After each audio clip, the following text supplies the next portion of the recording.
Okay, good morning everyone. Properties of determinant start करते हैं। ठीक है, तो सबसे इम्पॉर्टेंट पार्ट है ये पूरे चैप्टर का, और आसान भी है, ज़्यादा मुश्किल भी नहीं है। Properties of determinants.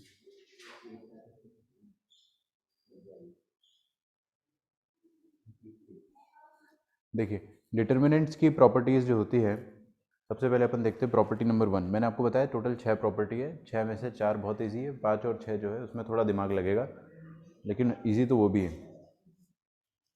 ओके, तो प्रॉपर्टी नंबर 1 ऑफ डिटर्मिनेंट क्या कहता है, मैं आपको ओरली समझाता हूँ, ध्यान से सुना है ना।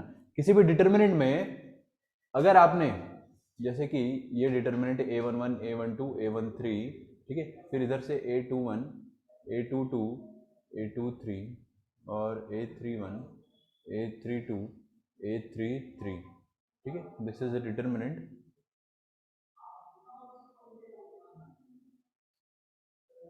अब इस डिटर्मिनेंट में इसका वैल्यू मान लीजिए डी है, इसको अपन ने सॉल्व करा, आंसर डी आ रहा है। अगर मैंने इस डिटर्मिनेंट में जो रो है उसको कॉलम बना दिया है ना, जैसे कि ये फर्स्ट रो है, इस फर्स्ट रो को कॉलम बना दिया, मतलब मैंने इसको हॉरिजॉन्टली की बजाय वर्टिकली लिख दिया, a11, a12, a13, और दूसरी रो को भी मैंने हॉरिजॉन्टली था रो, अब इसको वर्टिकली लिख दिया, मतलब रो को कॉलम बना दिया अगर मैंने।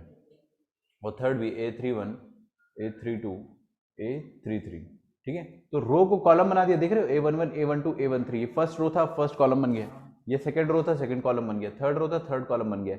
तो ऐसा कर देने से, अच्छा, जो डिटर्मिनेंट का वैल्यू रहेगा वो सेम रहेगा, चेंज नहीं हो जाएगा, वैल्यू चेंज नहीं होता है, सेम रहता है। अच्छा, आप देखो इस चीज़ में एक और चीज़ हुई है, जब मैंने रो को कॉलम बनाया ना, तो जो कॉलम था वो ऑटोमेटिकली रो बन गया है। कॉलम क्या था, a11, a21, a31, a11, a21, a31, ये रो बन गया है। ये कॉलम 2 था, a12, a22, a32, अब वो रो बन गया a12, a22, a32, same with column 3, वो अब रो 3 बन गया। तो जब आप रो को कॉलम बनाते हो तो कॉलम अपने आप रो बन जाता है। तो रोज और कॉलम को इंटरचेंज कर देने से डिटरमिनेंट का वैल्यू चेंज नहीं होता है। तो लिखेंगे अपन first property P1, the values of determinant remains unchanged even if rows and columns are interchanged.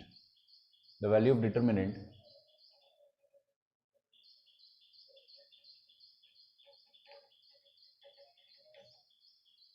remains unchanged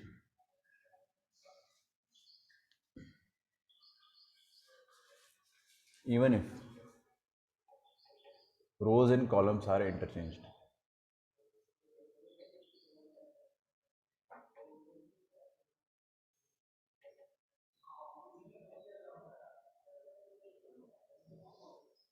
ठीक है, और आपके सामने एग्जांपल है, इसको लिख डालो। अगर आपको इसका प्रूफ चाहिए तो इसको अपन खोल के देखते हैं और इसको भी अपन खोल के देखते हैं।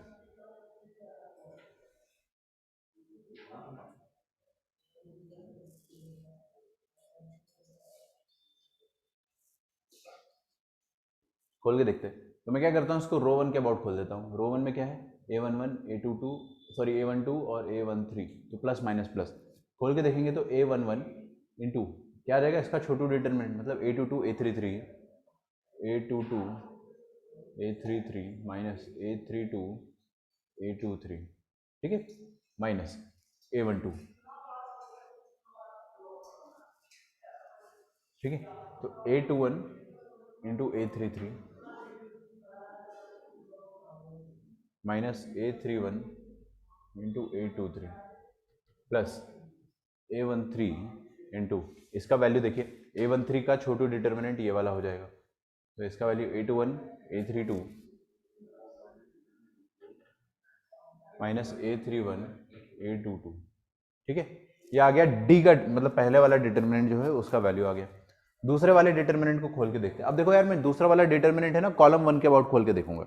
इसको मैंने रो 1 के अबाउट खोला, अब इसको कॉलम 1 के अबाउट खोल के देखूंगा, ताकि एग्जैक्टली ये सिमिलर दिखने लगे। तो प्लस माइनस प्लस, तो a11 प्लस का है ना, a22, a33, है ना, a22, a33 minus this into this a32,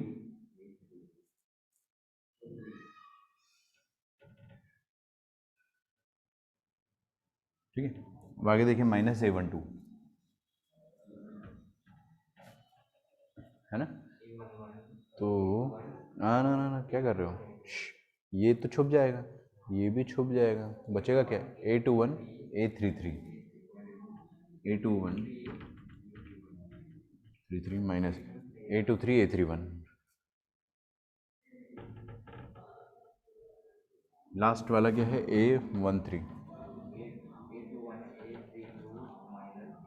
ये दोनों A21 A32 minus A22 A31। आप ध्यान से देखोगे तो ऊपर वाला जो डिटर्मिनेंट का वैल्यू है, नीचे वाला जो डिटर्मिनेंट का वैल्यू एकदम सेम है, टर्म टू टर्म एकदम सेम है। ठीक है, तो इसका मतलब क्या हो गया? रोज और कॉलम को इंटरचेंज करने से डिटर्मिनेंट का वैल्यू चेंज नहीं होता है। प्रॉपर्टी नंबर 1 खत्म होती है, प्रॉपर्टी नंबर 2 पे स्टार्ट करते हैं अपन।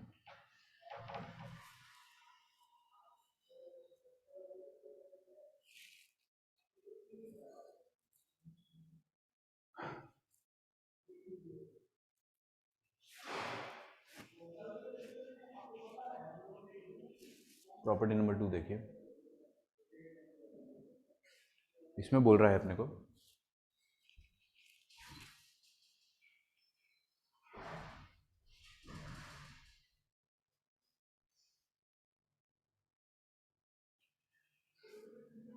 दरवाज़ा लगा दो ये वाला, तुम्हारे लिए तो बड़ा मुश्किल हो गया निकलना।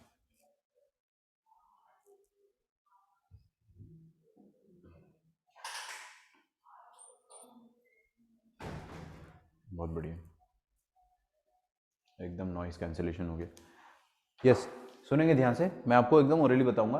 किसी भी डिटर्मिनेंट में अगर आपने किसी दो रोज को इंटरचेंज कर दिया, जैसे कि ये रो 1 है और ये रो 2 है, अगर अपन इन दोनों रोज को इंटरचेंज कर देते, नीचे वाली रो को ऊपर, ऊपर वाली को नीचे, है ना, तो पहले अगर डिटर्मिनेंट का वैल्यू डी था तो अब माइनस डी हो जाएगा।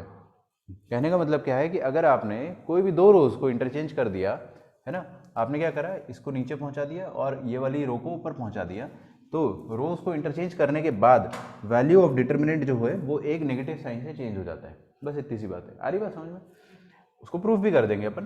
तो लिख लेते हैं इसको, लिखो इफ एनी टू रोज। अच्छा मैं अब लिखूंगा नहीं ना, आई विल डिक्टेट, आप लिखो। तो जो भी ऑनलाइन वाले बच्चे हैं, होपफुली आप लोग मैच कर पाओगे ना, खुद से लिखिएगा। इफ एनी टू रोज और column, if any two rows और column of a determinant are interchanged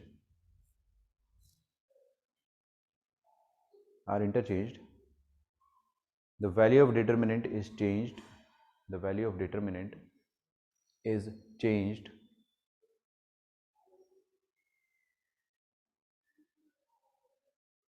by a negative sign. If any two rows or columns of a determinant are interchanged, the value of determinant is changed by a negative sign. ठीक है, तो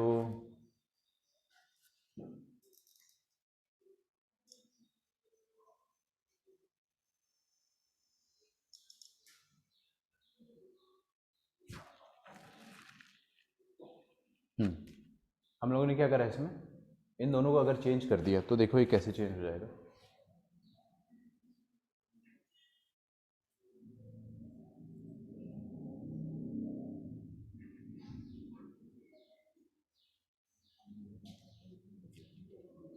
देखिएगा, ये जो second row है अब वो first row बन गई A21 A22 A23, और ये बन गया फर्स्ट रो जो है सेकेंड रो बन गया A11 A12 A13।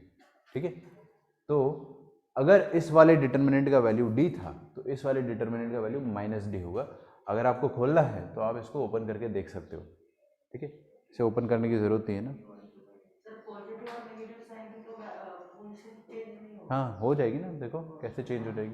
हाँ पोजीशन चेंज नहीं होगी, पहले ये प्लस माइनस प्लस था, अब देखो क्या हो जाएगा, यही प्लस रहेगा माइनस रहेगा प्लस रहेगा, प्लस माइनस, माइनस के बाद प्लस माइनस। आप चाहो तो A11 A12 A13 रो 2 के अबाउट खोल के देख लो, तो रो 2 के अबाउट खोलोगे तो A11 पे नेगेटिव साइन आएगा। सही है क्या? पॉजिटिव भी आ सकता है, आ सकता है, लेकिन कहने का क्या मतलब, अगर इसका आंसर 3 आया तो इसका -3 आएगा, बस ऐसी बात है। इसका आंसर अगर -3 आया तो इसका +3 आएगा। अब पॉजिटिव थोड़ी कह सकते दावे से, है ना। इसका मतलब ये है कि एक माइनस साइन आ जाएगा बस। अगर उसका आंसर -50 है तो इसका आंसर +50 हो जाएगा, बस ऐसे सोचना है आपको, ठीक है। चलिए, सिर्फ प्रूफ की ज़रूरत नहीं है, प्रूफ अपन करेंगे। इसका मतलब ये है कि बस आप खोल दो, इसको खोल दो और इसको खोल दो, इसको R1 के अबाउट खोलो, इसको R2 के अबाउट खोलो, आपको साफ साफ दिख जाएगा एक नेगेटिव साइन का फ़र्क है, ठीक है। तो proof is not required, don't write this. अब दूसरी बात अगर आप ध्यान से देखेंगे तो ये प्रॉपर्टी 2 चल रही है ना, हाँ। अच्छा बताइए कि मैंने अगर ये R1 और R2 को इंटरचेंज करा तो ऐसा हुआ, माइनस साइन आया। अब अगर मैंने इसमें रो 2 और रो 3 को इंटरचेंज कर दिया तो फिर से एक डिटर्मिनेंट आएगा, उस डिटर्मिनेंट का वैल्यू क्या हो जाएगा, -(-d). सोचो ना, ये वाला डिटर्मिनेंट था, इसमें अपन ने 2 रोज को इंटरचेंज करा, इनको इंटरचेंज करा तो एक माइनस साइन यहाँ पे आ गया। फिर अगर आप इसमें क्या करोगे, एक और बार रोज को इंटरचेंज करोगे तो इसका जो वैल्यू है उसमें माइनस साइन आ जाएगा, है ना। तो ये अगर -d था तो एक और बार इंटरचेंज कर देने पे क्या आ जाएगा, -(-d). तो अगर मैं आपके सामने ऐसा लिखता हूँ कि रो 1 और रो 2 को मैंने इंटरचेंज करा, ध्यान से देखिएगा, रो 1 और रो 2 को इंटरचेंज करा, अगर पहले डिटर्मिनेंट का वैल्यू d था तो अब कितना हो जाएगा, -d। अच्छा, अब अगर मैंने बोला कि रो 2 और रो 3 को इंटरचेंज करा मैंने, तो पहले डिटर्मिनेंट, अब ये वाला डिटर्मिनेंट देखा जाएगा, ठीक है। वो जो स्टार्टिंग वाला डिटर्मिनेंट था उसको भूल जाओ, अब ये अपने लिए नया डिटर्मिनेंट है। अगर अब डिटर्मिनेंट का वैल्यू -d था तो एक और इंटरचेंज करने के बाद क्या हो जाएगा, -(-d). आ रही बात समझ में, विच इज d। अच्छा, समझ में आ रहा है। अच्छा, ये कर देने के बाद मान लो मैंने क्या करा कि मैंने कॉलम 1 को और कॉलम 2 को रिप्लेस कर दिया, ठीक है, कॉलम में भी चलता है ये सब। तो अभी डिटर्मिनेंट का वैल्यू d है तो अब कितना हो जाएगा, -d हो जाएगा, ठीक है। फिर अगर मैंने कॉलम 2 और कॉलम 3 को इंटरचेंज कर दिया तो ये -(-d) हो जाएगा, ठीक है, विच इज +d। तो आपको समझ में आना चाहिए कि जितने बार भी आप इंटरचेंज करोगे आपको दिमाग लगाना पड़ेगा कि अच्छा एक बार हुआ है तो एक माइनस, 2 बार हुआ तो फिर से प्लस, है ना, तीसरी बार हुआ है तो फिर से माइनस, चौथी बार हुआ है तो फिर से प्लस। तो आपको ये चीज़ का ध्यान रखना पड़ेगा, है ना। लिख डालो इसको यहाँ तक।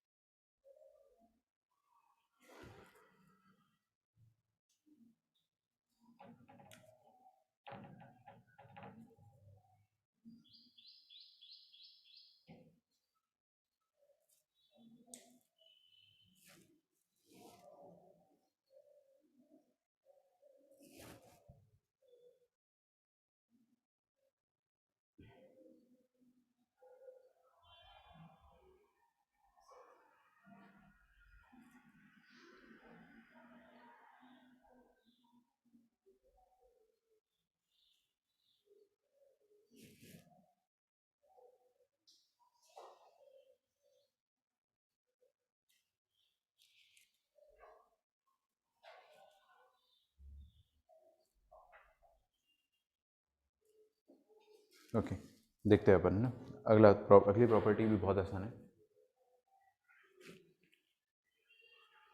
देखिए, किसी डिटर्मिनेंट में अगर कोई 2 रो सेम आ जाए, रो 1 और रो 2 एकदम सेम आ जाए, या कॉलम 1 और कॉलम 2 एकदम सेम आ जाए, एटलीस्ट 2 रोज अगर सेम आ जाए तो डिटर्मिनेंट का वैल्यू 0 होगा।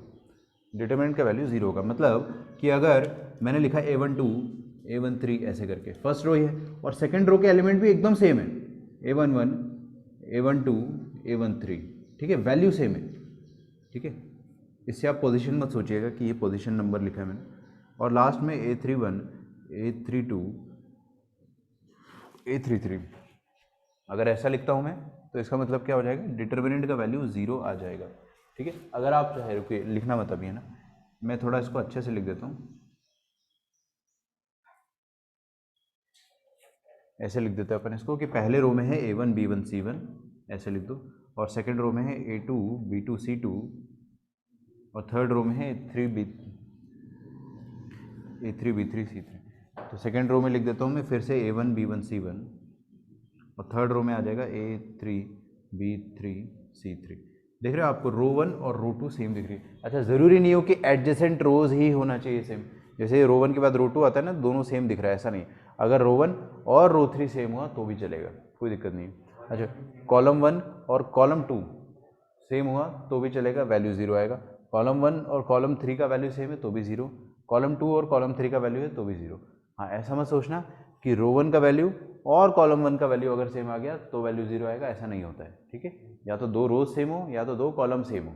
आ रही बात समझ में? इसको अंग्रेजी में लिखेंगे अपन, if a determinant has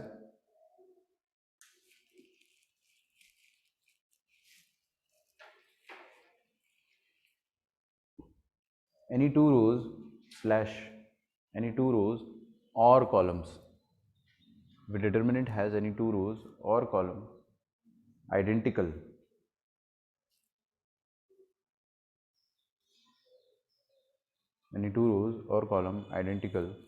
then its value is 0.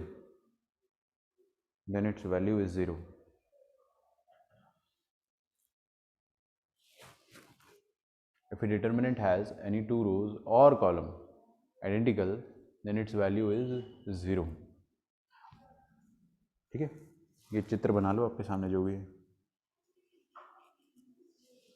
इसको खोल के देखते हैं ना। R1 के अबाउट खोल के देखो इसको जरा, रो 1 के अबाउट उसको आप लोग खुद से खोल के देखिए।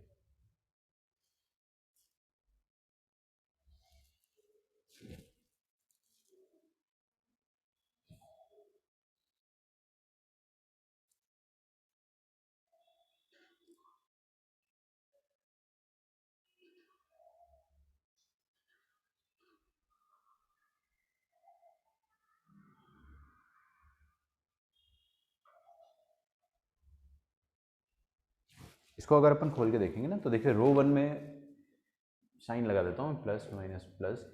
अब रो 1 के अबाउट अगर इसको खोल के देखा मैंने, ठीक है, तो इसके नीचे ही लिखो आप लोग, इसके नीचे लिखिएगा, ठीक है। बाद में मत पूछना मेरे से कि सर कहाँ लिखे, इसके नीचे ही लिखना है ना। मैं इधर साइड में लिख रहा हूँ, जगह की कमी है। देखते हैं A1 का जो छोटू डिटर्मिनेंट आएगा B1C3 minus B3C1 minus B1 into A1C3 minus A3C1 फिर plus C1 A1B3 minus A3B1।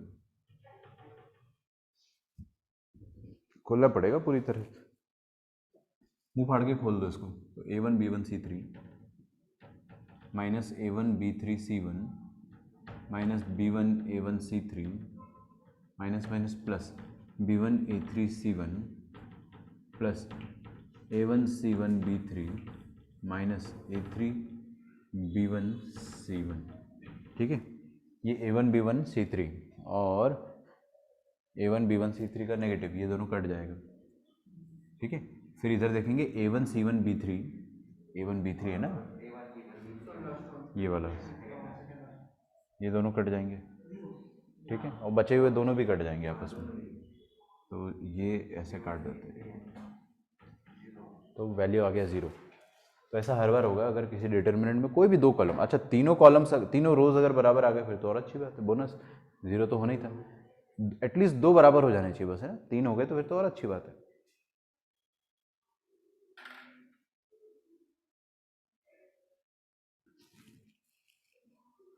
Okay, property number 4 पे आते हैं।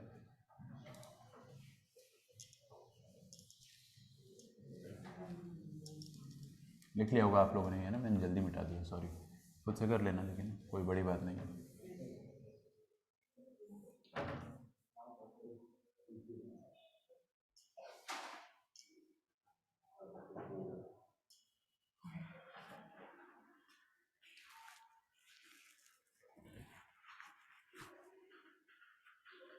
प्रॉपर्टी नंबर 4 पहले ओरली समझेंगे, फिर अपन इसका स्टेटमेंट लिखेंगे, ये भी आसान है। प्रॉपर्टी नंबर 4 कहती है कि अगर किसी भी डिटर्मिनेंट में, मान लो ये डिटर्मिनेंट है ना, और ये डिटर्मिनेंट एकदम वही है जो अपन स्टार्टिंग से पढ़ते आ रहे, A1B1C1 A2B2C2 और A3B3C3, ठीक है। अब ये डिटर्मिनेंट जो है, इसमें एक और डिटर्मिनेंट में लिखता हूं, I am writing one more determinant. इस डिटर्मिनेंट में जो पहला रो है A1B1C1, है ना, दूसरा रो तो एग्जैक्टली सेम है और तीसरा रो भी एग्जैक्टली सेम है। पहले रो में मैं कुछ करने वाला हूँ। पहले रो में मैं हर एलिमेंट में अगर के कॉमन देख रहा हूँ, मान लो कि पहले रो में हर एलिमेंट में के और के कॉमन दिख रहा है, तो आपको क्या करना है कि पूरे रो से एक साथ के कॉमन लेना है। बात समझ में आ रही है? अगर फर्स्ट रो में हर एलिमेंट में आपको दिख रहा है कि के कॉमन आ सकता है, या ऐसा सोचो कि के मल्टीप्लाइड है ना, तो आप क्या करोगे कि पूरे रो से एक साथ के खींचोगे। ऐसा मत सोचना कि फर्स्ट एलिमेंट से एक के खींचा, फिर इससे एक के कॉमन लिया, इससे एक ना, पूरे एंटायर रो से एक साथ आप के कॉमन लोगे। तो अगर ये डिटर्मिनेंट का वैल्यू डी था, तो ये वाले डिटर्मिनेंट का वैल्यू जो होगा दैट विल बी के टाइम्स डी। सोच कर देखो, सेम है ये तो, बस इसमें क्या फ़र्क है कि इसमें के मल्टीप्लाइड है हर एलिमेंट के साथ, ठीक है। तो के बाहर आ जाएगा, एक साथ बाहर आ जाएगा। तो मैं इसको लिखता हूँ, मैं ऐसे लिखूँगा कि के जो है वो बाहर आ जाएगा, A1 B1 C1, और बाकी सारे एकदम सेम रहेंगे, A2 B2 C2 और A3 B3 C3, ठीक है। आ रही बात समझ में? उल्टा सोचो अब कि अगर के बाहर है डिटर्मिनेंट के, तो के अंदर जाएगा। अभी अंदर जाएगा तो उसको थोड़ी पता है कि वो किससे कॉमन होके बाहर आया है। नहीं, के जो है अंदर जाएगा तो हमें थोड़ी पता कि रो 1 में एक साथ मल्टीप्लाई करेंगे, या रो 2 में करेंगे, या रो 3 में करेंगे, या कॉलम 1 में करेंगे, कॉलम 2 में करेंगे, कॉलम 3 में करेंगे। अंदर जाके वो किसी भी रो किसी भी कॉलम में आप उसको मल्टीप्लाई कर सकते हो, ठीक है। ये थोड़ा सा मुश्किल लगता है सुनने में, लेकिन अपन इसको बाद में देखेंगे। अच्छा, मान लो कि अब इतना तो आप लिखोगे ही, लेकिन मैं आपको एक और डिटर्मिनेंट देने वाला हूँ, ठीक है। ये लिखने के बाद इसके ही नीचे लिखिएगा कि अगर मैंने ऐसा लिखा है, देखिए A1 B1 C1, A2 B2 C2 और A3 B3 C3, अगर मैंने ऐसा लिखा है कि फर्स्ट रो में के कॉमन आ रहा है, ऐसा सोच लो। सेकेंड रो से अगर एम कॉमन आ रहा है, और थर्ड रो से अगर एन कॉमन आ रहा है, तो अल्टीमेटली आपका जो डिटर्मिनेंट का वैल्यू आएगा वो क्या आएगा, डी टाइम्स फर्स्ट रो से के बाहर आ जाएगा, सेकेंड रो से पूरा एम बाहर आ जाएगा, और थर्ड रो से एन बाहर आ जाएगा। K into M into N into D, K into M into N into D, ये आ जाएगा डिटर्मिनेंट का वैल्यू। बात समझ में आ रही है आपको हो क्या रहा है? अच्छा, सेम चीज़ कॉलम वाइज भी हो सकती है। अगर यहाँ पे के कॉलम वाइज दिया होता, अभी तो दिया नहीं है, अभी तो मैंने रो वाइज दे रखा है, तो रो से कॉमन ले ली। अगर किसी कॉलम से कॉमन आता हुआ दिख रहा है तो आप निकाल सकते हो, कोई दिक्कत नहीं, ठीक है। तो कहने का मतलब अब ये हो गया कि आपको अगर डिटर्मिनेंट में से कॉमन खेलना है तो हर रो में से आप निकालेंगे। फर्स्ट रो में से फर्स्ट रो का कॉमन, सेकेंड रो में से सेकेंड का, थर्ड रो में से थर्ड का, ठीक है। तो इसका स्टेटमेंट पहले मैं अंग्रेजी में लिखवाऊंगा, फिर आप ये फर्स्ट वाला डिटर्मिनेंट लिखेंगे, उसके नीचे ये वाला एग्जाम्पल लिखेंगे, उसके नीचे वो वाला एग्जाम्पल लिखेंगे, ठीक है। तो लिखिए सबसे पहले, if all the elements of any row और column are multiplied, if all the elements of any row, if all the elements of any row, if all the elements of any row or column are multiplied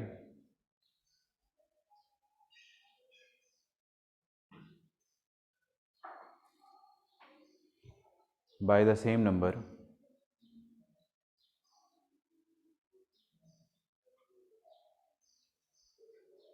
then the value of determinant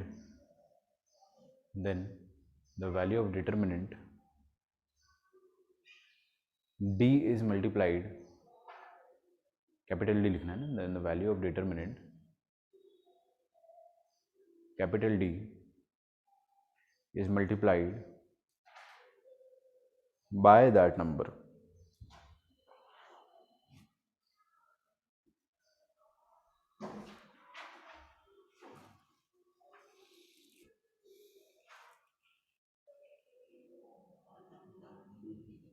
तो आपके सामने जो examples लिखे हैं आप उसको लिखेंगे, फिर अपन आगे बढ़ते हैं, ठीक है। जो रिकॉर्डिंग देख रहे हैं आप पॉज करके आराम से लिख लो।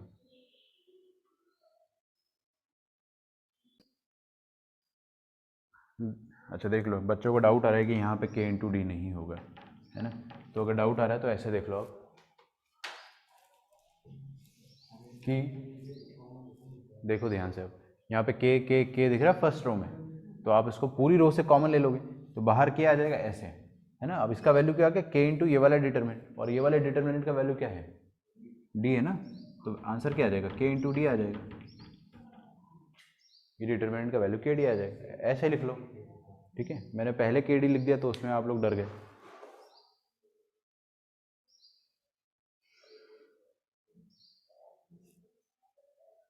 और सेम चीज़ अपन ने वहाँ पे लगाई है।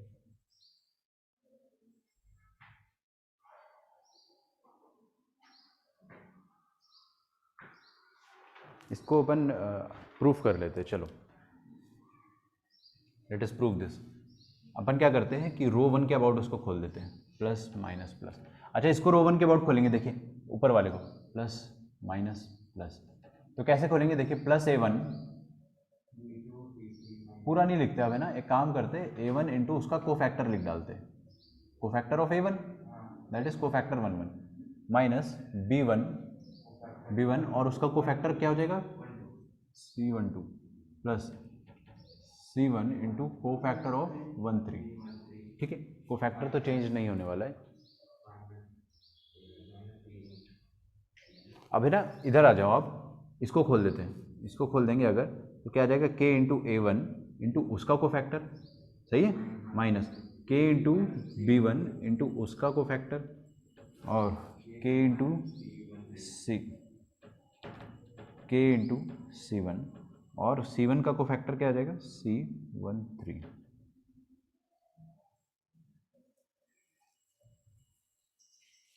अब आप ध्यान से देखोगे तो इस पूरी चीज़ में से K बाहर आ रहा है, K बाहर आ रहा है, तो A1 C11 minus B1 C12 plus C1 C13 है ना। तो इसका वैल्यू जो आ रहा है बेसिकली K इंटू, इसको अगर अपन ने D बोला ना तो ये K इंटू डी के बराबर है। प्रूव हो गया।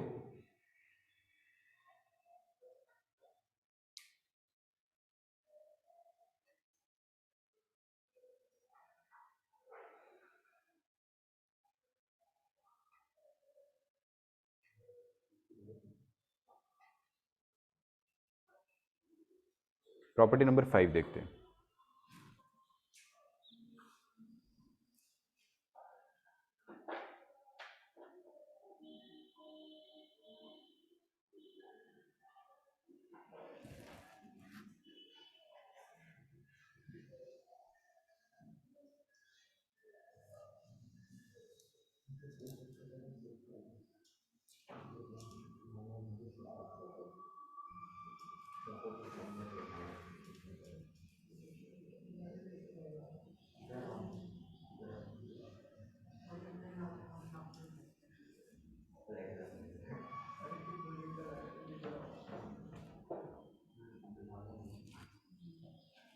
प्रॉपर्टी नंबर 5 देखिएगा। तो पहले मैं आपको समझा देता हूँ, फिर लिखवा देंगे। अगर किसी डिटर्मिनेंट में पहला रो या दूसरा रो या तीसरा रो, किसी भी रो के element sum of two terms के फॉर्म में दे रखे हैं। सम ऑफ टू टर्म मतलब बताते है ना, A1 B1 C1, A2 B2 C2 और A3 B3 C3। इसमें फर्स्ट रो है, इसमें अपन थोड़े से चेंजेस करेंगे।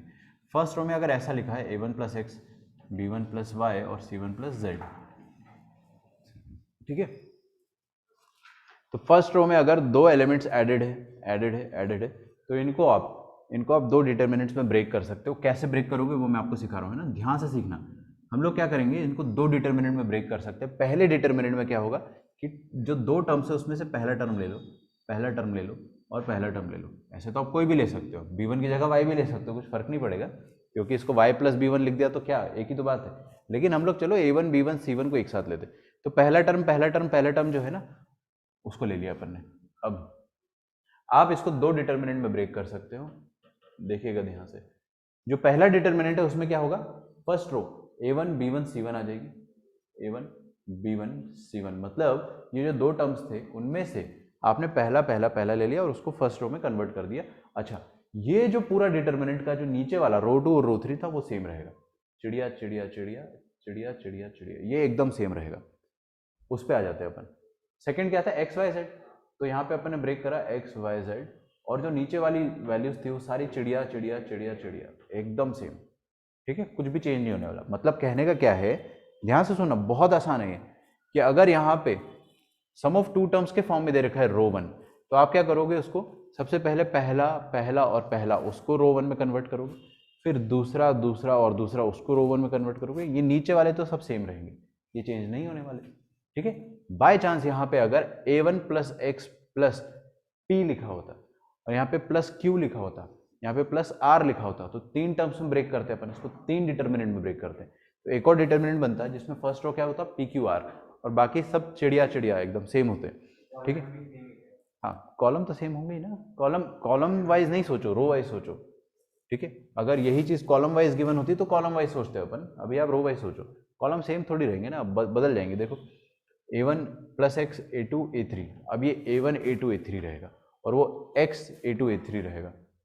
कॉलम टेक्निकली तो चेंज हो जा रहा है, लेकिन वैसे आपको सोचना ही नहीं है, आपको सिर्फ रो वाइज सोचना है। अब ये जो चिड़िया लिखी है मैंने, है ना, इस चिड़िया का मतलब क्या हो जाएगा कि यहाँ पे जो पहले से था a2 b2 c2, a2 b2 c2 उसको लिखेंगे, और यहाँ पे a3 b3 c3, और इधर भी लिखेंगे अपन a2 b2 c2, a3 b3 c3, ठीक है। लिख डालो इसको। अच्छा, इसका स्टेटमेंट लिख लेते हैं ना पहले अपन। लिखिए, if each element of any row, if each element of any row or column, if each element of any row or column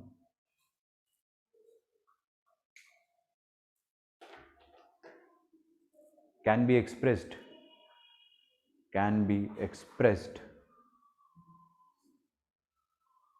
as a sum of, can be expressed as a sum of multiple terms,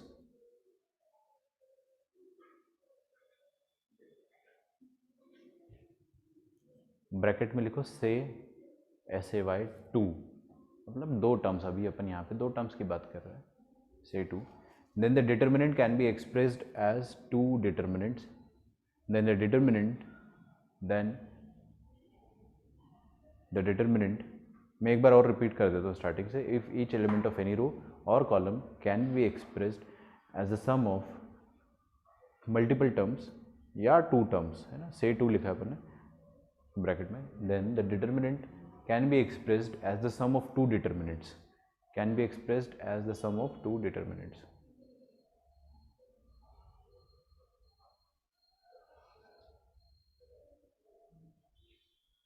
ठीक।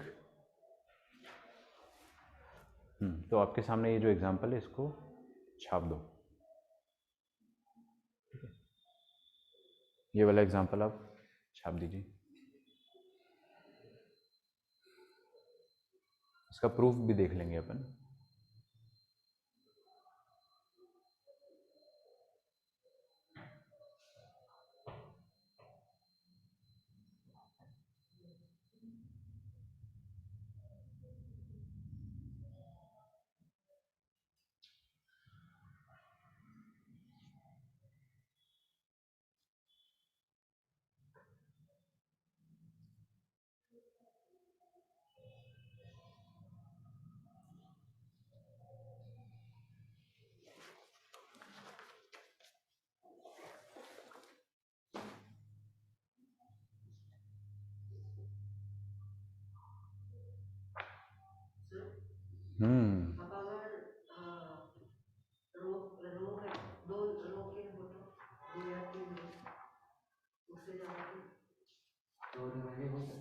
समझ गया, मैं समझ गया तुम्हारी बात को। तुम कह रहे हो कि अगर यहाँ पे a1 plus x b1 plus y c1 plus z है, और यहाँ पे a2 plus P b2 plus P और c2 प्लस पी है, आपको कुछ नहीं करना है, हमेशा सबसे पहले फर्स्ट रो के हिसाब से सोचोगे। सेकंड रो थर्ड रो को चिड़िया मान के पहले फर्स्ट रो को ब्रेक कर दो जितना कर सकते हो, ठीक है।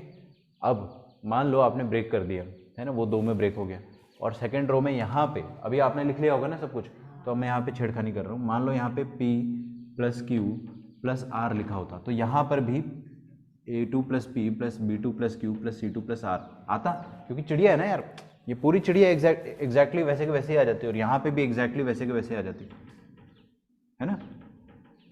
अच्छा, अब आप क्या करोगे, ये वाले डिटर्मिनेंट को फिर से 2 डिटर्मिनेंट में ब्रेक करोगे।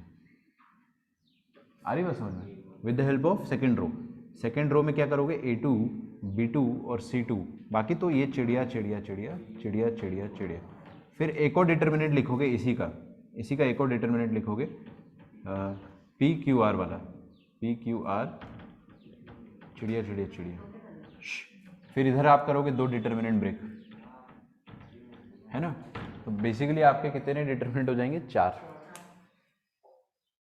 हो जाएंगे। क्रॉस कर भी सकते हैं, क्रॉस करके ऊपर भी ले सकते हैं, फिर वो माइनस डी हो जाएगा। हाँ, तुमको अगर एक्सचेंज करना है तो माइनस साइन बाहर निकालना पड़ेगा। खैर, कहने की बात यह है कि आप इसको मल्टीपल टाइम्स लगा सकते हो, लेकिन आप हमेशा पहले फर्स्ट रो को ख़त्म कर दो, फिर उसके बाद आपके पास 2 डिटर्मिनेंट आ गए, फिर उसके बाद ये सेकेंड रो को ख़त्म करा अपन ने, इसको 2 में ब्रेक करा, इसको भी 2 में ब्रेक करा, है ना? बाई चांस अगर थर्ड रो है तो और करते चले जाएंगे, लेकिन उतना आपको कभी पूछेगा नहीं, है ना? उतना कभी नहीं पूछता है।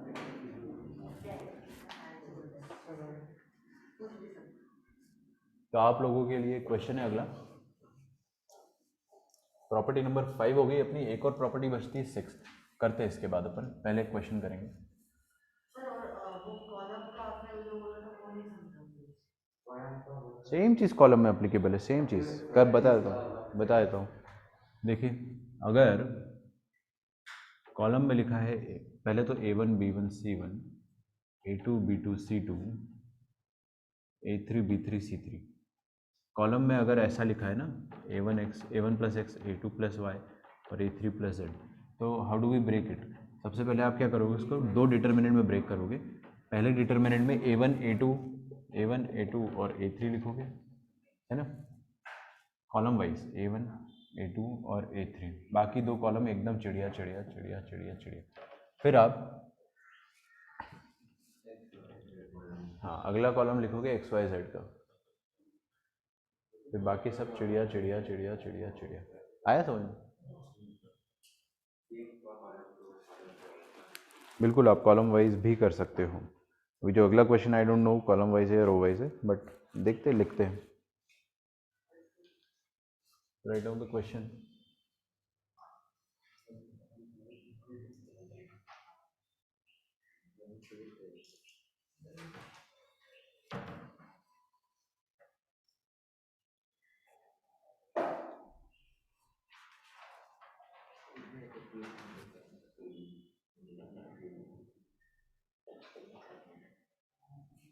देखो, let dr, determinant dr is this, ठीक है? वो डिटर्मिनेंट दे रखा है आपको, r 2r माइनस 1 और 3r माइनस 2। मुझे नहीं पता इसका मतलब क्या है, अभी देखेंगे अपन। XYZ और n into n plus 1 by 2 n square n into 3n minus 1 by 2, ये दिया हुआ है आपको। Then the find the value of, then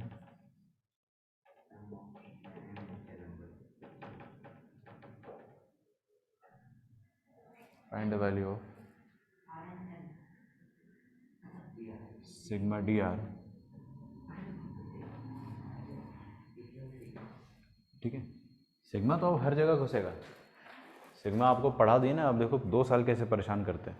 परेशान नहीं, वैसे वो आसान है, कुछ मुश्किल नहीं है, जिसको समझ में एक बार में आ गया वैसे ही है। फिर अब ये वाला क्वेश्चन चल करो, आप ये वाला क्वेश्चन करो, इसको पहले लिख लो अच्छे से। कोई बच्चा अगर रिकॉर्डिंग देख रहा है तो पॉज करके लिख लो, ठीक है? Directly I will come to the solution.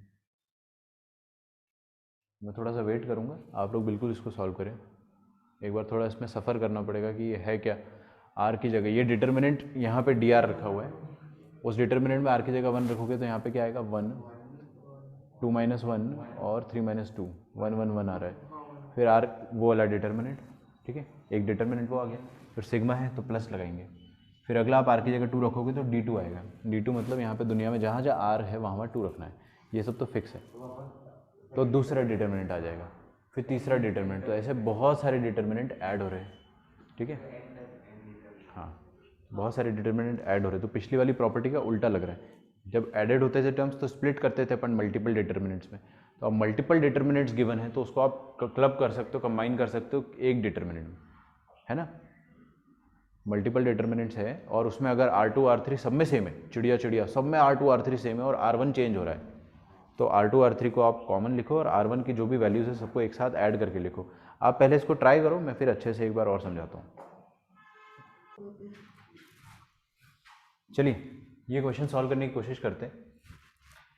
यहाँ पर क्या करना है आपको कि सिग्मा डी आर जो लिखा है ना, इसका मतलब समझो आप। देखो सबसे पहले तो पूरा डिटर्मिनेंट जो है इसको भूल जाओ, सिर्फ यहाँ देखो कि r की जगह जब आप 1 डालोगे तो क्या आएगा d1, r की जगह 2 डालोगे तो क्या आएगा d2, r की जगह 3 डालोगे तो d3 आएगा और सबका एडिशन हो रहा है। तो बेसिकली आपके पास d1 plus d2 plus d3 है ना, और ये ऐड होते होते कहाँ तक जाएगा, n तक जाएगा, dn तक। अच्छा d1 का मतलब समझते हैं। d1 का मतलब ये है कि आपने r की जगह 1 रख दिया, r की जगह 1 रख दिया तो अंदर भी r, दुनिया में जहाँ जहाँ r है वहाँ 1 रखोगे। तो मैं d1 लिख देता हूँ। तो जैसे ही अपन d1 लिखेंगे तो यहाँ पे 1 2 इंटू 1 माइनस 1 1 1 1 आ रहा है ना, तो 1 1 1। अच्छा ये तो सेम रहेगा, ये तो मैं चिड़िया मान लेता हूँ, क्या बोलते हो, क्यों लिखूँ बार बार भाई, पागल थोड़ी है। दूसरा देखेंगे, यहाँ 2 रखेंगे तो 2 4 माइनस 1 3 और 2 रखेंगे 6 6 माइनस 2 4।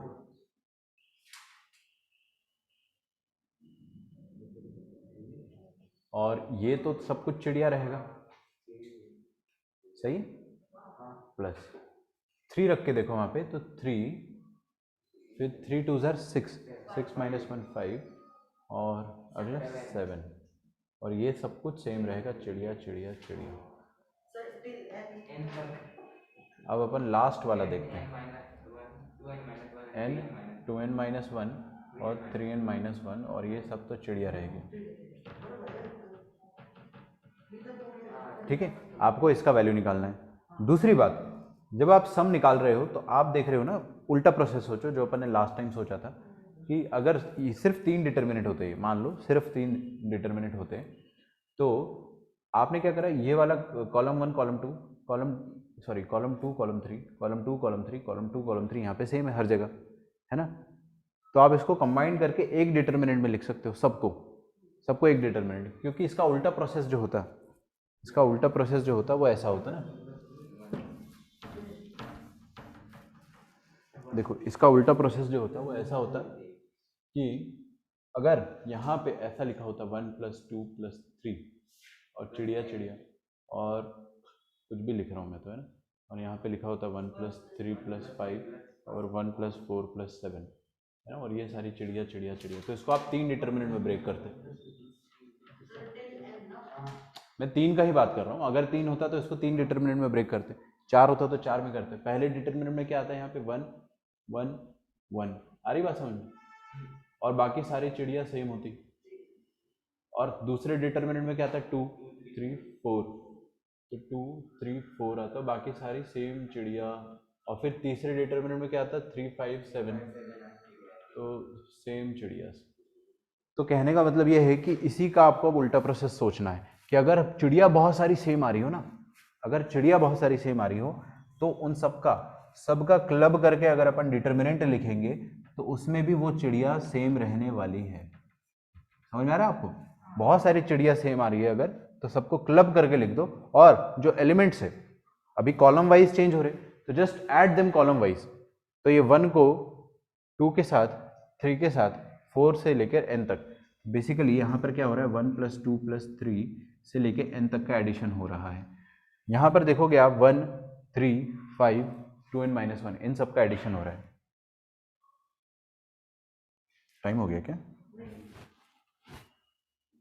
1 3 5 से लेके 2n माइनस 1, और लास्ट में क्या आ रहा है 1 4 7 से लेके 3n माइनस 1, 1 4 7 से लेकर 3n माइनस 1, ये सारा एडिशन हो रहा है।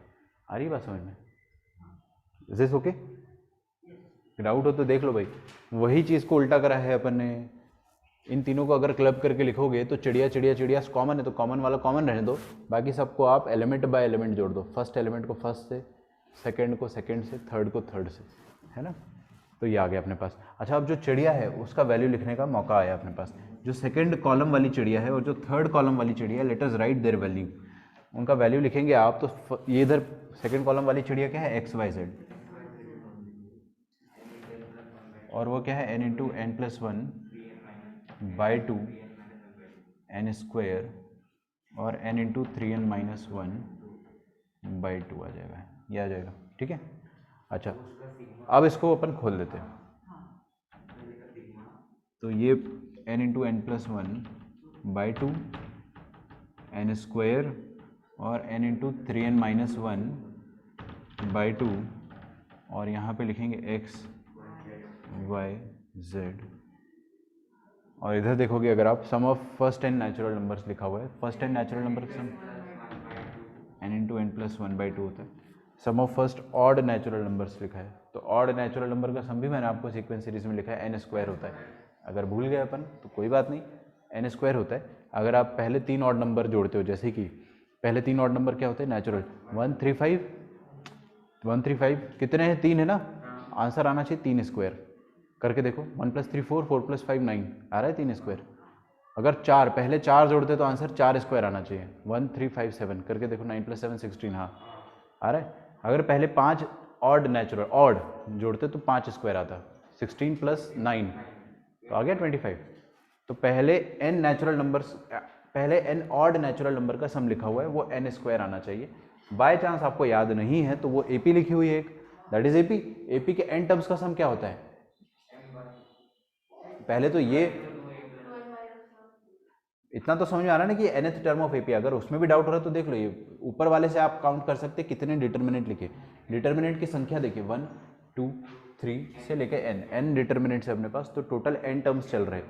अब अगर n टर्म्स चल रहे हैं तो n ऑड नेचुरल नंबर है ना, तो n by two into first term plus last term, तो ये कट जाएगा 2n into n by two, two two भी कट जाएगा, n स्क्वायर आएगा। सर मैंने जैसे किया है वो भी करेक्ट है ना? देखता हूँ, आपने सही किया है लेकिन कैलकुलेशन गलती करी है आपने। हाँ, फिर वो एन स्क्वायर आ गया मेरा। अब इधर देखो, यहाँ पे क्या लिखा है, 147 वाली एपी जो है उसमें टोटल एन टर्म्स होंगे, ये सब एन टर्म्स है, ये टोटल एन टर्म्स है सारे के सारे, है ना। तो 147 वाली में देखिए 1 और लास्ट टर्म क्या है 3n minus one, first term plus last term into n by two, तो बेसिकली अपना आंसर आ रहा है 3n square by two. Oh my god, ये कैसे आ रहा है,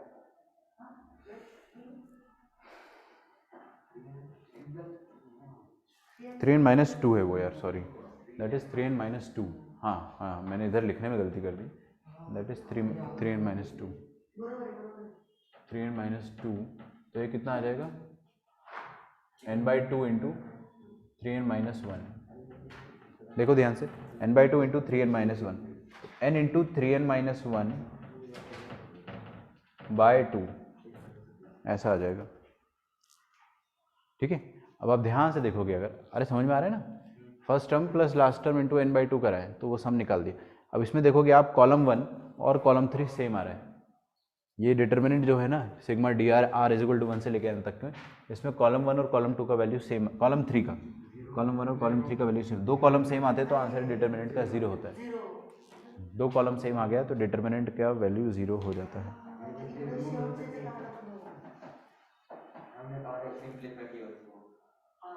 एक्चुअली सर मेरा आंसर आया 3 into bracket n square plus n upon to.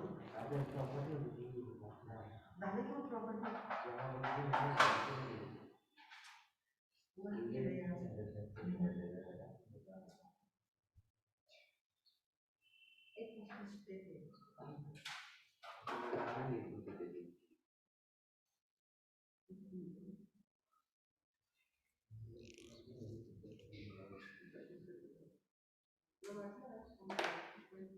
लिखो यहाँ तक, फिर अपन प्रॉपर्टी 6 पढ़ेंगे।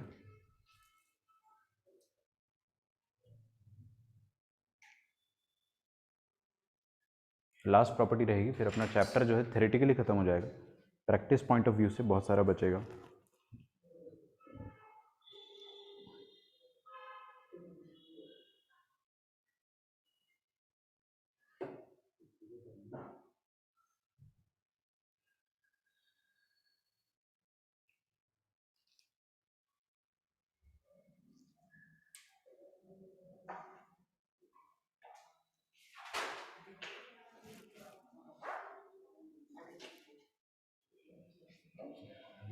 आगे बढ़े। तो ये डिसेंट क्वेश्चन था काफ़ी, आपको इसमें सिग्मा का थोड़ा सा नॉलेज होना चाहिए, बस काम हो जाएगा आपका। और अपन ने सिग्मा इतने डिटेल में पढ़ा है, sum of special series module से दो बार करा है, कितने लोगों ने करा है? एक बार करोगे कुछ नहीं हवा लगने वाली। एक बार मॉड्यूल करने में नंबर कभी नहीं आएंगे, मैं आपको बता रहा हूँ, सबको बता रहा हूँ। दोबारा मॉड्यूल करो, 2 बार मॉड्यूल करोगे तो आपके दिमाग में रिफ्लेक्स बनेगा कि ऐसा क्वेश्चन ऐसे करते है ना। दूसरी बार करने में समय नहीं लगेगा, वो आपको समय निकालना पड़ेगा। आपको टीचर थोड़ी ना घर आएगा आपके और बोलेगा कि नहीं नहीं बैठो पढ़ने, आपको समय निकालना पड़ेगा हर किसी को। दूसरी बार मॉड्यूल करोगे तो ही नंबर आएंगे, ठीक है। आपके ब्रेन को रिफ्लेक्स चाहिए होता है, क्वेश्चन देखते ही चमकना चाहिए कि इसमें क्या करें, समझ रहे हो। अगर क्वेश्चन देखते ही नहीं चमक रहा है, टाइम लग रहा है चमकने में, तो फिर अब उतना ब्रेन को आदत नहीं हुआ है उस चीज़ से डील करने का। मसल प्रैक्टिस होता है, मसल प्रैक्टिस, ब्रेन भी तो मसल है।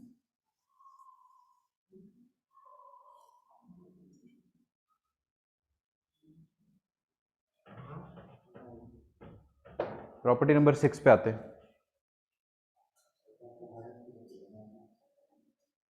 प्रॉपर्टी नंबर 6, सबसे पहले मैं आपको ओरली सिखाता हूँ। प्रॉपर्टी नंबर 6 में करना क्या है, देखिए, अगर हमारे पास कोई डिटर्मिनेंट है और वो डिटर्मिनेंट वही है जो इतने देर से अपन लेते आ रहे हैं ना, A1 B1 C1 A2 B2 C2 और A3 B3 C3, ठीक है। अब ये सबसे इंपॉर्टेंट प्रॉपर्टी, सबसे इंपॉर्टेंट, पूरा चैप्टर इसी पे टिका हुआ है, ठीक है, ध्यान से सुनिएगा। देखिए, ये वाला डिटर्मिनेंट का वैल्यू अगर D है ना, तो इसमें हमें ना एक और 2 या 3 ऑपरेशंस भी लगा सकते हैं। सबसे पहले समझिए कि ये होता है R1, ये R2 और ये R3, ठीक है। देखिए, प्रॉपर्टी नंबर 6 कहती है कि अगर किसी भी डिटर्मिनेंट में किसी भी रो को आपने पकड़ा, मान लीजिए आपने फर्स्ट रो को पकड़ा और उस फर्स्ट रो में कोई भी रो जोड़ दिया, फर्स्ट रो में क्या करा, कोई भी और रो को जोड़ दिया, जैसे कि फर्स्ट रो में आपने जोड़ दिया लेट अस से रो 3, ठीक है। तो फर्स्ट रो के हर एलिमेंट में आपने क्या करा, रो 3 का हर करस्पॉन्डिंग एलिमेंट जोड़ दिया, तो उससे आपका एक नया डिटर्मिनेंट बना होगा। अच्छा, तो वो जो डिटर्मिनेंट है और ये जो डिटर्मिनेंट है उसका वैल्यू सेम आएगा, मतलब 2 रोज को ऐड करने के बाद डिटर्मिनेंट का जो वैल्यू आता है वो सेम आता है। अभी आगे बढ़ते हैं धीरे धीरे। प्रॉपर्टी नंबर 6 कहती है कि आप रो 1 को रो 3 से ऐड कर रहे हो ना, तो आप रो 1 को कोई मल्टीपल टाइम रो 3 से भी ऐड कर सकते हो, m टाइम्स रो 3 से। इसका मतलब अपन समझेंगे ना, धीरे धीरे समझ में आएगा। कहने का मतलब ये है कि आपने क्या करा कि रो 1 को चेंज करा, रो 1 को रो 1 प्लस मसाला टाइम्स रो 3 के हिसाब से चेंज करा, मतलब रो 1 के हर एलिमेंट को रो 3 से ऐड करा, और ना ही सिर्फ ऐड करा बट मसाला टाइम्स रो 3 से ऐड करा, मतलब A1 जो है उसको क्या कर दिया आपने, मसाला टाइम्स A3 से ऐड कर दिया। B1 जो है उसको क्या करा आपने, मसाला टाइम्स B3 से ऐड कर दिया, ठीक है। और C1 को आपने क्या करा, C1 को मसाला टाइम्स C3 से ऐड कर दिया, और सिर्फ रो 1 के साथ आपने ये कांड करा है। रो 2 और रो 3 अनचेंज्ड है, तो रो 2 एकदम एज इट इज लिखा अपन ने, और रो 3 अपन ने एज इट इज लिखा। तो ये सब करने से, ये सारी हरकत करने से जो हमारे पास नया डिटर्मिनेंट आया है उसका वैल्यू पुराने डिटर्मिनेंट के बराबर ही होगा, बिल्कुल चेंज नहीं होने वाली है वैल्यू। अच्छा, ऐसा कर क्यों रहे सर, क्या मजा आ रहा है करने में, देखेंगे अपन, बहुत मजा आएगा आगे, है ना। तो इधर से जो वैल्यू आ रहा है डिटर्मिनेंट का वो भी D रहेगा। कहने का मतलब क्या है कि आप किसी भी रो को किसी भी रो से जोड़ सकते हो, किसी भी रो को किसी भी रो के मल्टीपल टाइम से जोड़ सकते हो। जरूरी नहीं है कि रो 1 को रो 2 से जोड़ा, रो 1 को रो 3 से जोड़ा, ऐसा कर सकते हो कि रो 1 को 3 टाइम्स रो 3 से जोड़ दिया, रो 1 को 5 टाइम्स रो 3 से जोड़ दिया, रो 1 को 7 टाइम्स रो 2 से जोड़ दिया। ये सब कर देने से डिटर्मिनेंट का वैल्यू अनचेंज रहता है। इसको प्रूफ करना पड़ेगा, तभी दिमाग एक्सेप्ट करेगा कि भाई ऐसे कैसे, देख के तो अलग अलग लग रहा है। Let us open that determinant. इस डिटर्मिनेंट का वैल्यू जो होगा, एक काम करते, ठीक है, मैं क्या करता हूँ कि इसमें प्रॉपर्टी 5 लगाता हूँ, देख रहे हैं 2 एलिमेंट एडेड है, तो इसको दो डिटर्मिनेंट में ब्रेक कर देते। तो डिटर्मिनेंट नंबर 1 और डिटर्मिनेंट नंबर 2। डिटर्मिनेंट नंबर 1 में क्या आएगा, A1 B1 और C1, तो लिख देते A1 B1 C1, बाकी सब तो चिड़िया, इधर आ जाएगा M A3 MB3 MC3, बाकी सब चिड़िया। अच्छा चिड़िया आप लिख देते, चिड़िया क्या है A2 B2 C2 और A3 B3 C3, और ये वाली चिड़िया क्या है A2 B2 C2 A3 B3 C3।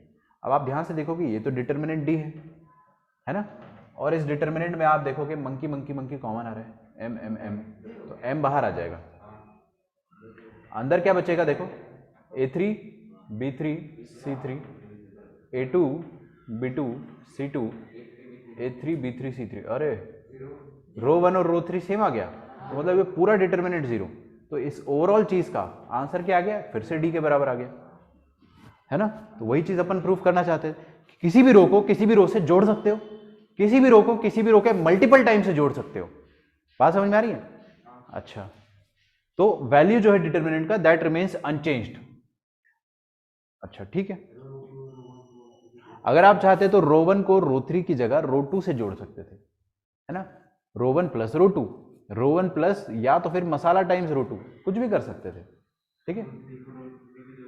हाँ रो 3 को भी रो 2 से जोड़ सकते हैं आप, इसमें उल्टा भी कर सकते हैं, कोई भी रो को जोड़ो यार सब सेम रहेगा, रो 3 प्लस रो 2 कर दो, या रो 3 प्लस रो 1 कर दो, या रो 3 प्लस 5 टाइम्स रो 1 कर दो, समझ में आ रहा है।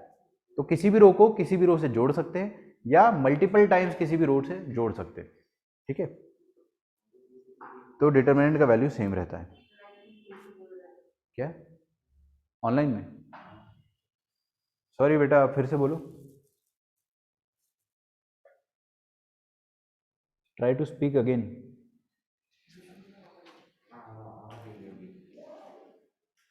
ठीक है, इसको लिखो पहले जो आपके सामने लिखा हुआ है।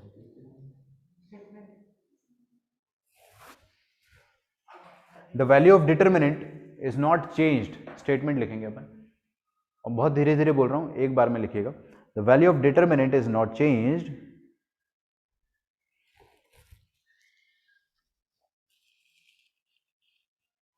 by adding to the elements, by adding to the elements of any row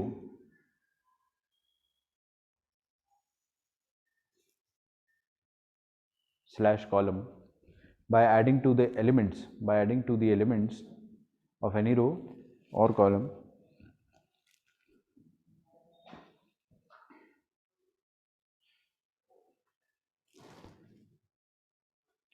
some multiples of corresponding elements, some multiples of, ये अंग्रेजी वाली बातें हैं ना, इसको बस लिख लिया करो, हिंदी में अपन ने समझ लिया, that is enough. some multiples of corresponding elements of, some multiples of corresponding elements of any other row, of any other row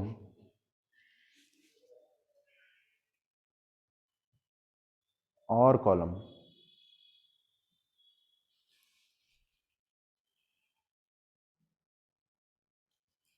ठीक है। फिर से बोल दूं, some multiples of corresponding elements of any other row or column, यही हरकत आप column wise भी कर सकते थे, कॉलम 1 प्लस कॉलम 2 कर दिया खत्म, या कॉलम 1 प्लस मसाला टाइम्स कॉलम 2 कर दिया।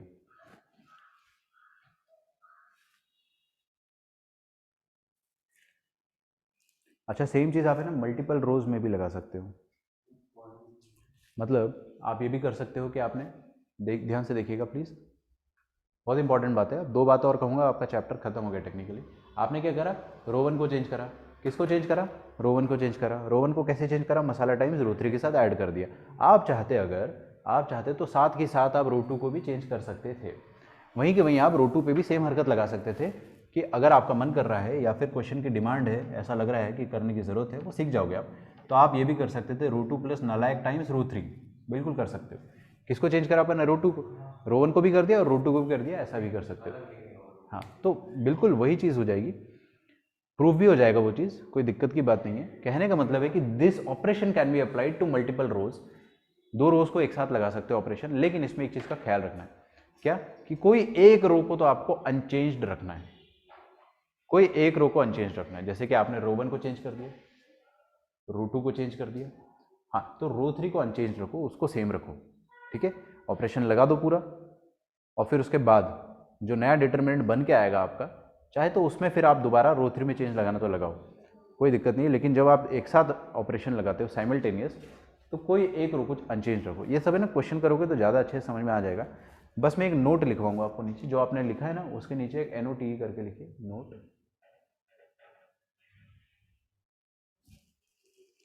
फॉर दीज प्रॉपर्टीज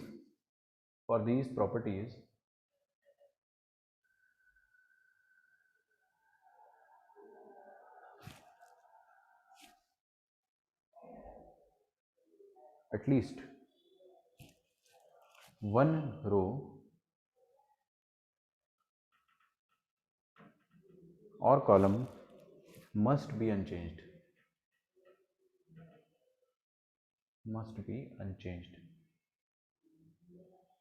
अगर आप रो वाइज लगा रहे हो तो एक रो अनचेंज होना चाहिए, कॉलम वाइज लगा रहे हो तो एक कॉलम अनचेंज होना चाहिए। ठीक है, ये नोट नंबर 1 हो गया। नोट नंबर 2 भी लिखेंगे, पहले मैं आपको ओरली समझाता हूँ। लास्ट टॉकिंग पॉइंट रहेगा अपना इस चैप्टर का, ठीक है, ध्यान से देखिएगा। आपका पूरा 12वीं का चैप्टर खत्म हो गया डिटर्मिनेंट्स का, ऐसा सोच लीजिए, बट प्रैक्टिस अभी बहुत बाकी है। सेकंड ये है कि आप एक साथ मल्टीपल रोज को ऐड कर सकते हो। कहने का मतलब सुनो, ऐसा भी कर सकते हो। आपने क्या करा, R1 को सिर्फ सब आगे देखना, लिखना कोई भी मत। R1 को आपने क्या करा था, R1 को R1 प्लस R2 करा था, राइट, रो 2 के साथ जोड़ दिया, या मसाला टाइम्स रो 2 के साथ जोड़ दिया। यार मसाले से फर्क थोड़ी पड़ता है, ये तो कॉमन आ जाएगा मसाला, उससे फर्क थोड़ी पड़ेगा, है ना। तो R1 प्लस मसाला टाइम्स R2 जोड़ दिया। आप साथ ही साथ चाहो तो नालायक टाइम्स R3 को भी साइमल्टेनियसली ऐड कर सकते हो, मतलब आप मल्टीपल रोज को एक साथ ऐड कर सकते हो। चाहे तो आप R1 को R1 plus R2 plus R3 लिख दो, उससे भी डिटर्मिनेंट का वैल्यू चेंज नहीं होता है। या फिर R1 plus some multiple time R2 plus some other multiple time R3 भी लिख सकते हो। एक साथ मल्टीपल रोज को यूज़ कर सकते हो रो ऑपरेशन के लिए, ठीक है। या आप कॉलम ऑपरेशन लगा रहे हो तो कॉलम ऑपरेशन के लिए भी ऐसा कुछ चाहे तो आप कर सकते हो। मान लो आप कॉलम 2 पे ऑपरेशन लगा रहे हो तो ऐसा C2 प्लस सम मल्टीपल, अब K टाइम्स C1 लिख देता हूँ मैं, प्लस L टाइम्स C3 लिख दिया, ऐसे कर सकते हैं। मतलब एक से ज़्यादा रोज भी यूज़ हो सकती है, ठीक है। करेंगे कैसे, जब क्वेश्चन करेंगे तो अपने आप आपको समझ में आने लगेगा। ये वाला लिख डालिए कि मोर देन 1 रो, इसका सेकंड पॉइंट लिखिएगा, more than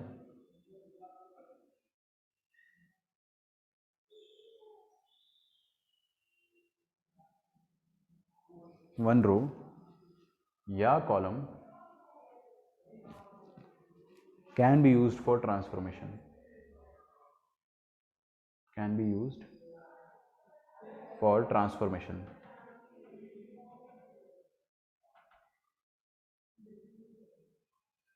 more than one row or column can be used for transformation।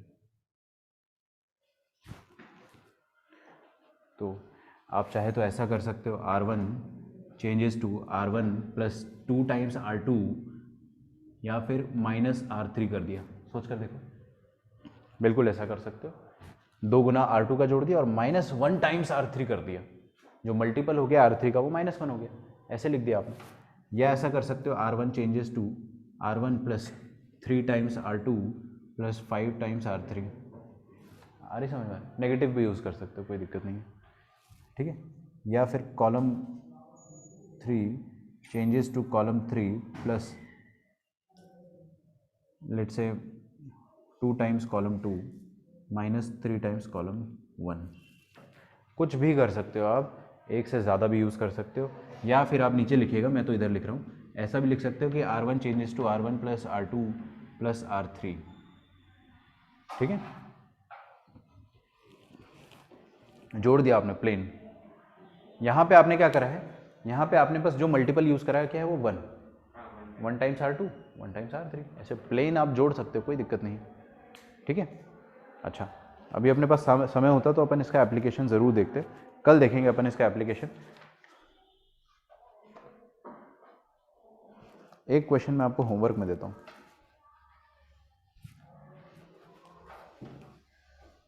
Very famous question of board exams, है ना, क्योंकि बोर्ड एग्जाम में ही ऐसे क्वेश्चन आते हैं।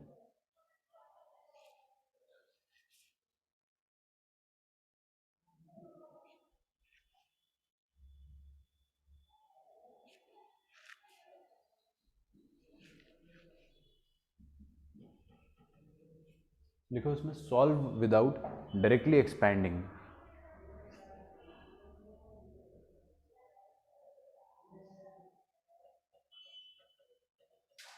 Solve without directly expanding. मुंह फाड़ के खोल मत देना है ना।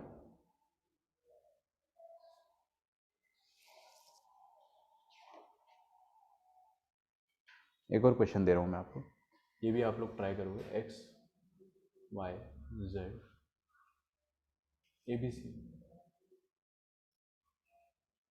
एक्स प्लस ए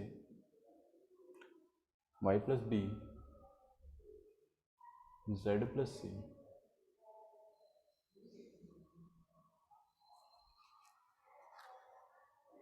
सिस्टमैटिक सोचेंगे। आपको साफ साफ नज़र आ रहा होगा कि पहले इसमें अपन प्रॉपर्टी 5 लगाएंगे। सोचो, ब्रेक करने वाला 2 डिटर्मिनेंट, फिर उसके बाद आप सोचना कि क्या लगा सकते हो। प्रॉपर्टी 6 भी, सारी रो को जोड़ना, कॉलम को जोड़ना, वॉट एवर इट इज़। मैं कल डिस्कस करूंगा ये दोनों क्वेश्चंस, और कल अपन पूरा टाइम बस क्वेश्चन ही सॉल्व करने वाले हैं। कल क्लास है अपनी? क्या बात। तो आपका होमवर्क जो रहेगा दैट विल बी पूरा एपी का मॉड्यूल जो है, एपी नहीं मतलब सीक्वेंस एंड सीरीज़ का पूरा मॉड्यूल जो है, अब तक तो आपका सॉल्व हो ही गया होगा। नहीं हुआ तो कर लेना। हाँ, एचपी कर लो, बाकी जीपी तो कर लिया होगा। एचपी मुश्किल है, एचपी उसमें मुश्किल है, नहीं होता है तो ज़्यादा दिमाग नहीं लगाओ। जीपी कर लो, एजीपी कर लो, M G M H M के बीच में रिलेशन है वो कर लो। आज करोगे एक कोई टॉपिक, कल करोगे एक कोई टॉपिक, परसों करोगे कोई एक टॉपिक, ऐसे करके धीरे धीरे करो आराम आराम से। बट मंडे को हर किसी का हो जाना चाहिए, ठीक है। मैं ऑन रिकॉर्ड बोल रहा हूँ, मैं मंडे को अगर किसी का नहीं हुआ तो मैं क्लास में एडमिट नहीं करूँगा, ठीक है। वीडियो कॉल से आपका मैं चेक करूँगा होमवर्क। अरे जो नहीं हो रहे क्वेश्चन आपको अटेम्प्ट करना है बस, मैं थोड़ी नहीं बोल रहा हूँ कि सारे कर डालो, ये पूरा करके आओगे आप, है ना। चलिए मिलते हैं हम लोग नेक्स्ट क्लास में। Bye everyone, thanks a lot. Lecture of determinant यार मैं अपलोड करना चाह रहा हूँ, लेकिन ना वो रिकॉर्ड नहीं हुआ ठीक से। पहला वाला लेक्चर तो बहुत अटक रहा है, तो मेरे को आके फिर से एक बार टेक 2 देना पड़ेगा उसमें। तो I will do that, don't worry. 86 है हाँ।